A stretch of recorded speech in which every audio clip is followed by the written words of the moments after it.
I don't know kung sa mga previous na video ko, kung mayroon akong nagawang sauce. Pero ngayon, gagawa ko ng sauce kasi wala na akong sauce. So, ayan, meron akong tomato, 2 peraso, 3 cloves ng garlic, tapos sili. Kung ayaw nyo naman ng maanghang, pwede din na wag nyong lagyan, or konti lang, or 1 peraso lang. So, i-blend ko lang to siya, hanggang sa mag-ano na lahat siya. Mga langga, pinagsama-sama ko lang siya at i-blend ko siya.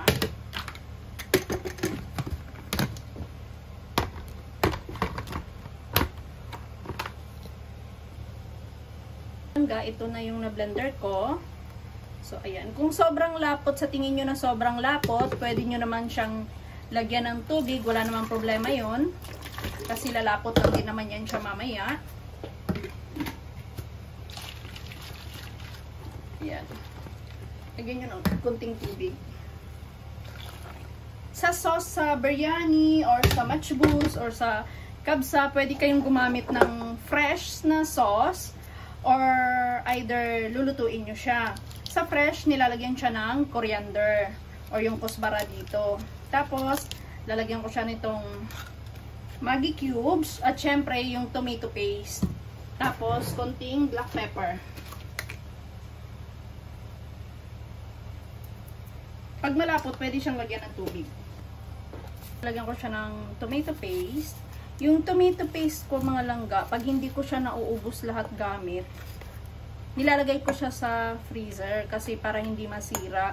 Kasi kung sa ref ko lang siya ilalagay, masisira siya. Mga ilang linggo na hindi magamit. Ganun ba? Kasi hindi naman ako araw-araw nagluluto. So, sa freezer ko siya nilalagay para anytime na gamitin ko, pwede pa siya. Kasi minsan nagmo-molds, ganun, pag matagal na hindi nagamit. So, lalagyan ko lang siya ng tomato paste at iluluto. Ganun lang.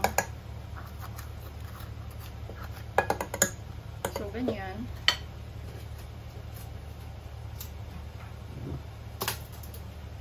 And then, guys, ayan na siya. And then, iluluto ko siya. So, ayan.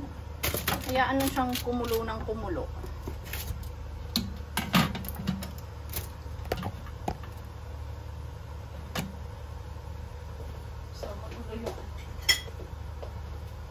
So, ayan siya. Pakuluan ko lang siya hanggang so, lalapot na rin to. Pero kung sa tingin nyo sobrang lapot, lagyan nyo ng tubig. Walang problema dun. Yan. Ganun siya. So, ganyan na siya. Hantayin ko na lang yan siya na maluto.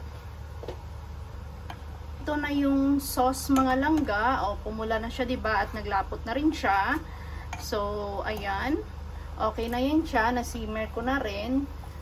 Good to go na yan siya.